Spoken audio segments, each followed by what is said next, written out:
It's a good evening out there. Today is the fourth edition of the Equilibrium series, and we've had very amazing people join on the show to explain and to share their thoughts as regards the issue of the impact of the pandemic. We had looked at the economic impact of the pandemic. We had seen how jobs had been cut down.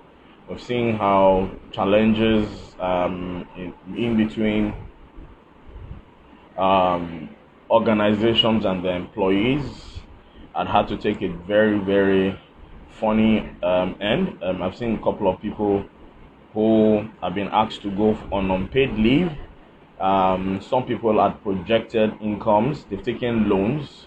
But you see, the effect of the pandemic is just so much.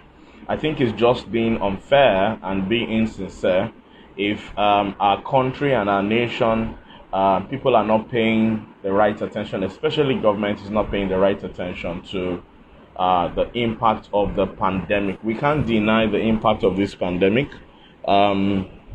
I think it was when we had, it's good to thank you, and I'll bring you up shortly. It was when we had, I think it was Dr. Osaz that started talking about one of the ways by which we can handle the challenges of the impact of COVID-19 is to collaborate. Well, my question from that day has been, how do we collaborate when we don't trust ourselves? There is a whole lot of banter presently between religious organizations and also between the government. There's been issues of, government being lopsided. Thank you for joining, Dennis. Thank you for joining. So why is government so lopsided? Why is it that the release of the lockdown favors a particular part of the religion, is not favoring another part? So there's going to be a lot of issues. As much as I know that alone we can do so little, but together we can do so much. But there hasn't been that undertone between government and different stakeholders with the issue of mental health. Yesterday was the World International Day for Drug Abuse, and it was really, a couple of seminars had been, put out there. A couple of them I joined, particularly by one of my very highly esteemed mentors, Mrs. Memunat Kadri. She's even still did one this afternoon, very insightful. But I've realized that policies and politics needs to support whatever dream you have in this country for them to be a reality. Just before I came up, I was watching the interface between the deputy governor of your state and the wife of the late, open, banter of words just right in the midst of the press and everything. So all of that points to the fact that as much as we know that we need to collaborate, it's a bit very challenging because we have trust issues, and teamwork begins by building trust. So tonight we have an amazing coach who is going to shed more light on this as we look at the topic of equilibrium. So if you are out there and you have been a part of this, you've been blessed with the things that we'll be sharing on this particular platform, please reach out to a friend to tune in to be blessed with this. The essence of this is to help everyone to see the necessity for balance. We need to be able to balance. Should I seek professional help? Should I seek spiritual help? Because we're very spiritual in this part of the world, we tend to mystify what we don't understand. And there's little or nothing being done out there by government to ensure that there's a lot more campaign. I don't know what the National Orientation Agency is doing. Little or nothing is seen out there about the issues of mental health. Tonight we have a mental health coach who's going to shed more light on some of these issues and many more. Enola, it's good to see you. How are you today? Hi, Enola, can you hear me? Oh, network. Okay, I think our screen is frozen. Hello, Enola, can you hear me? Okay. Let me see if ever it's from my own end. Hi, Enola, can you hear me?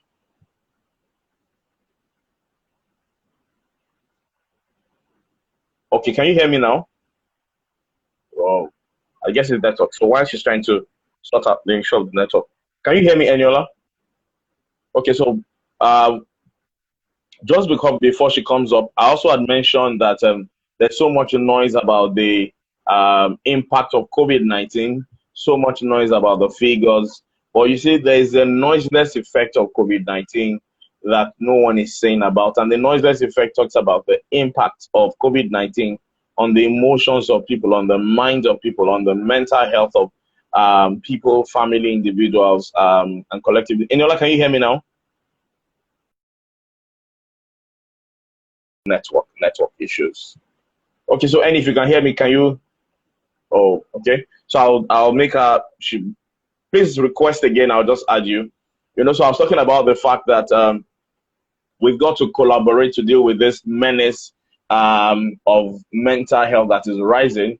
I was speaking to privileged information about someone who has the ears of government, and the budgets out of the billions of naira donated. Hello. There's no budget. Okay. So Annie, can you hear me now? I can hear you. The network was terrible. I guess it's the rain. Yes, I thought as much. So how are you today, Annie? I'm very good evening, everyone. Thank you for joining. How are you doing? Well, thank you. Thanks for coming on the show. So good to be here. Yes, thank you for having me. You're most welcome. I joined in one of your shows. I think it was in the course of the week where you were talking about was it the impact of rape and all of that, and it was quite educating, very, very refreshing. There was someone that you had as a guest. Or were you the host? Healing from domestic abuse? Yes, healing of domestic abuse. Very, very insightful. Very insightful. Maybe we should take it from we should take it from there. So what has been your experience since you started this journey of being a mental health coach? I mean, out of several competences, you didn't say you want to be a financial coach. You didn't say you wanted to be a relationship coach. You chose the mental health space. What inspired you to pick the mental health coach as a competence? Okay. So first, my name is Eniola Ake. I have a background in psychology, but that was not what inspired me. Before I, decided to study psychology, I already had interest in human behavior and, understanding people and helping people understand. Basically, I chose it because I needed to understand myself better. But aside that, as time went on, I realized that mental health is needed in all aspects of life, whether it's in your relationship, whether it's in business, whether it's in your career. It is needed. You have to be balanced or you have to, seek balance. So I started off with relationship coaching. And then I realized that, so I wrote a book, but my book was basically from another dimension. It was from the mental health perspective, because I realized that a lot of people, had challenges with past trauma, childhood trauma, emotional trauma, and this affects their view about relationship. Some of them carry the baggage into relationship, and then they're wondering why things are not going as planned, why things are not working. Because research shows that a lot of people in Africa are from dysfunctional homes. And so with this mindset, with the background, upbringing, they go into marriage trying to figure out, how to navigate marriage. But if they are, able to understand that sometimes the challenges you may be facing in your marriage, the root cause is mainly emotional trauma or childhood trauma. Because so many people have gone through abuse, so many people have gone through molestation and rape, and they were not properly processed. And beyond marriage, it also affects people in the workplace. So there are a lot of mental health challenges. We have anxiety, we have perfectionism, still under anxiety. We have procrastination, these are challenges that people have in their day-to-day activities, and they're wondering, how can I solve it? How can I, understand it? Some don't even know that they have the challenge. So first is about education, which is what we're trying to do now. So people need to understand what it means to be in an abusive relationship, for instance, what it means to, procrastinate or, have certain behavioral challenges or mental health challenges, what it means to have social anxiety, what it means to, be socially anxious. Because I hear people say things like, oh, I'm introverted, but sometimes it's not just introversion. It could be that you have social anxiety. So that's one of the reasons why I decided to, because while working in the corporate organizations or while working in corporate, I realized that sometimes some of the issues that people have, they bring it to the workplace. So personal issues, they bring it to the workplace. And there's usually like challenges integrating the work life. So we're not saying that there's anything called work-life balance. It's not, you're just going to have to seek it or, have some sort of strategy around it, but you should have some sort of integration, which is work-life integration, to be able to integrate your work and your life. Because balance is like a journey that I don't know if it's possible to ever find, yes, social anxiety, to ever find answers to. So that's one of the reasons I decided to. So, but in my own case, I'm not just focused on mental health. I focus more on the root cause of the issue. So I focus more on, healing your past trauma. I focus more on helping you to resolve anxiety. I focus more on helping people to, overcome social anxiety, to overcome fear, to get unstuck, to just have some sort of clarity. Because sometimes once people are able to understand and, come out of that, whatever it is that they're going through up there, is, gets resolved. So I focus more on the root cause. So the root cause is where I go down into. And so apart from psychology, I also have other certifications as well, but majorly just helping people with mental health challenges, anxiety, and all of that is what I do currently. Okay, awesome. So I like your twist to your book because I've been doing a study on. Oh, I was still telling my wife about it recently that I'm considering writing a book on dysfunctionality. Okay. Because I see a lot of dysfunctional people out there. But last week I was talking about the fact that there's a book I found in my father's library, and he even wants to go and look for it one of these days. It's called Diagnosis and Prescription. My father was a medical doctor before he passed on, and there were several nuggets. There were several nuggets in that book that really blessed me, and I like to apply it. When you said a lot of people are not aware that they even have mental health issues. I mean, it's so true. Someone will say things like, "It's because people don't understand me. That's why I can't keep a relationship."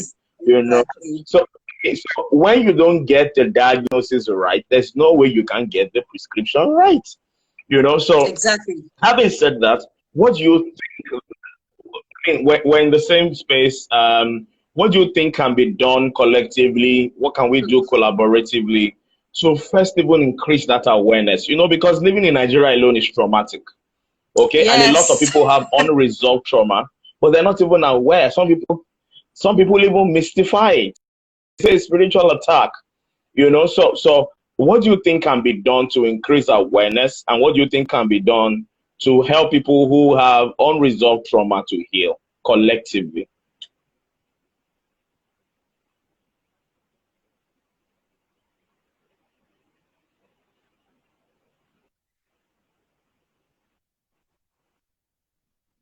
Okay. So I said, what do you think can be done?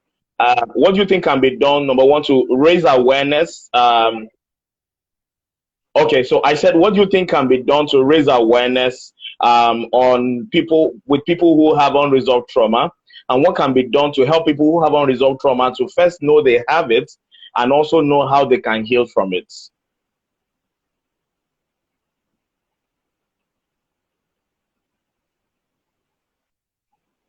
Did you hear me? I guess you lost me at some point. Hi, Eniola. Whoa, I guess it's network. Hello, Eni, can you hear me?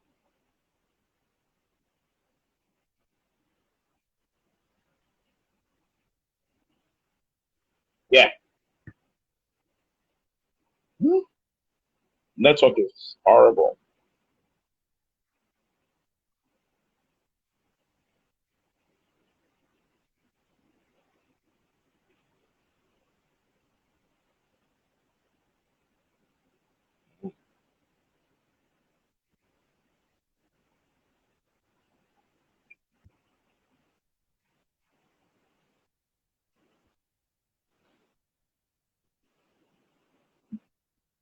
Yeah, I can hear you very clearly. Yeah, I can hear you.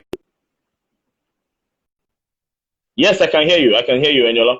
Yes. Yes, I can hear you. Hello, Eni, I can hear you. Okay, so while very loud and clear. Yes, too. I can hear you clearly. Oh, I guess the network from Eniola's okay. If you can hear me, just go ahead. I guess the network isn't cooperating tonight. Okay, so I want to add that again. So I was talking about the fact that a lot of people have unresolved trauma.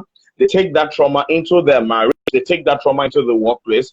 They take that trauma into the relationship. There are a lot of people who are dysfunctional. A lot of people who grew up under absentee fathers. A lot of people had homes where their father was physically present, but they were emotionally distant. A lot of times when there were double standards. I mean, I drove out this evening and I saw a particular very horrible scene, a particular police convoy. They followed one way, then another civilian followed. Then when they got halfway, they and they arrested the person. I mean, that was also following the one way. So I'm like, that's too standard, you know. And all of that begins to make people live in a dysfunctional environment. And you see, dysfunctionality has several, multiple layers of impact in the life of people. And because this is not something that we pay attention to in this part of the world, a lot of people mystify it. They just make it look like, well, I think it's a spiritual attack. I think that's where I am, you know. And when I talk to people about relationship issues, for me, it's always a baggage from the past. You know, just like Eniola said earlier, that baggage from the past, you know, people coming from dysfunctional homes, people coming from have inherited opinions, you know, values that are inherited, beliefs that are inherited from the environment. All of that accumulates into different issues. So I'm going to hand over to Eniola to just shed more light on that question. It's good to have you back. Network is just what it is. Yeah. Over to you, Eni. Yes, I guess it's because of the rain. Thank you. I can hear you now. Okay. But it's still kind of breaking up. It's fine. Okay, so your last question was that what can we do collaboratively to, you know, kind of like manage the situation and, you know, create more awareness. So what I see, or what I would say about that, is that first, it starts with the people, because we know that our government, you know, it takes a lot of process. But by the people, I mean, it starts with you. So whenever you feel like you're not feeling good or you're feeling a type of way, the first thing you can do is to, you know, just search on Google. Can you hear me? Very clear. I can hear you. Yeah, go ahead. Yeah. Okay. So just go on Google and just, you know, type or you know, put something there, or look for a mental health professional that can actually help you so that you can understand how you're feeling better. Because the first step is self-awareness, being able to understand what you're going through, being, you know, able to have some sort of clarity about what you're going through. For some people, once they have like some form of education about what they're going through, they get like better. But for some people, they need to go through therapy, they need to go through maybe counseling and all of that to be able to resolve the issues. The first is, whenever you feel like you're feeling a type of way, you need to seek help. That's the first thing.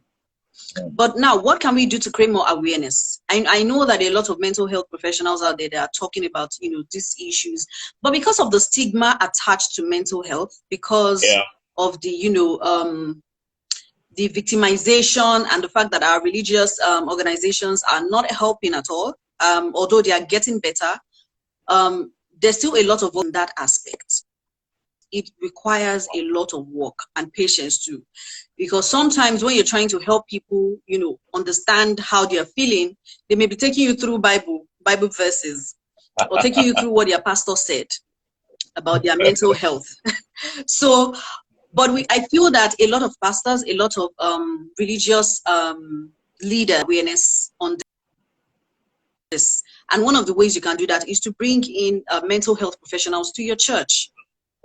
Some churches abroad have started doing that, because this issue that we're talking about is not just limited to Nigeria or to Africa. No, it's a global pandemic.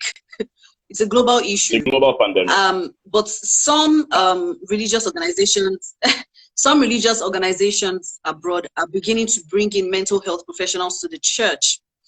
To talk about depression, to talk about anxiety, to talk about, there's so many things to talk about. Because the way it is, you need to integrate both the spiritual and the mental health. You need to integrate both spiritual and psychology and all of that. Because there's a reason God gave us science in the first place. So it's like going to the hospital. You have a headache, or you have malaria, for instance, and you're going to the hospital hoping the doctor will pray for you. So what you should be seeking is, medication, or you need to, do some sort of surgery, and then you're hoping they will just pray for you and then you leave the place. No. So it has to be integrated. You can't, to be able to resolve trauma or dysfunction, to be able to remove trauma from your body and to understand yourself, you need to integrate both the spiritual and psychology and science. You need to integrate both spiritual and science. And you can't one cannot operate without the other. So you can't say, oh, I'm just going to go all spiritual, or I'm just going to go all psychological, because trust me, we all found ourselves in this world somehow. Yeah. And nobody, although science is trying to say, okay, maybe, what's that scientific, what's it called now? About man's evolution. But the truth is, we found ourselves here somehow. It was God who created us.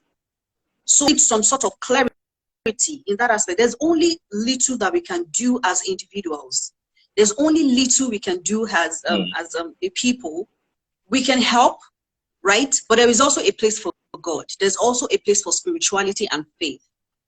And it has to come to play in mental health. So it's not just, oh, we're just going to do all spiritual, and then I'm just going to speak in tongues, and then my problem is over. Some people pray for a long time while the answer to the problem they have is in another person's book, or is in another person's mind. Or somebody has already written a book about it. It's like how, malaria started. People, then thought that malaria was, whenever people die of malaria, they were Ogbanjes and the like. Have, gotten more aware, and, they have education.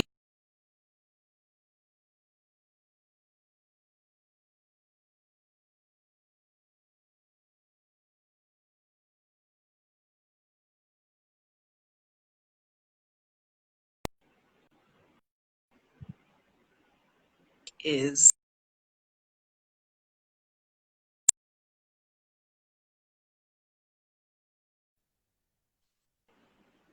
okay. Can you hear me? I can hear you now. Okay. Yes, I can hear you now. Okay. We are going to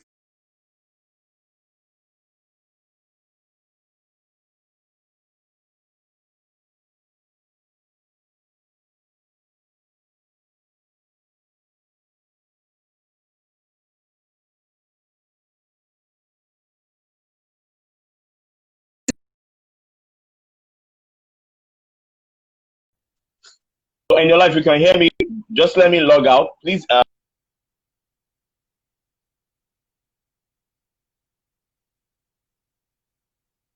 can hear you now. Yes, I can hear you now. I wanted us to log out and log in again. I can hear you, but it's going on and off, on and off, on and off. And should then we log come back in? Should we log in and log out again, or we should continue? I think we should. I think we should. We should. Huh?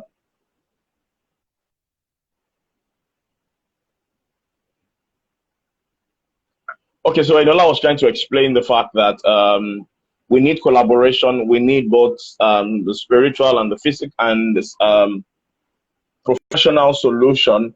for us to be able to deal with this issue in a very comprehensive way. Okay, I'm trying to add it back, but I would do that. I think I would just maybe log out, then log in again, so that we can enjoy. If I try this again and it's not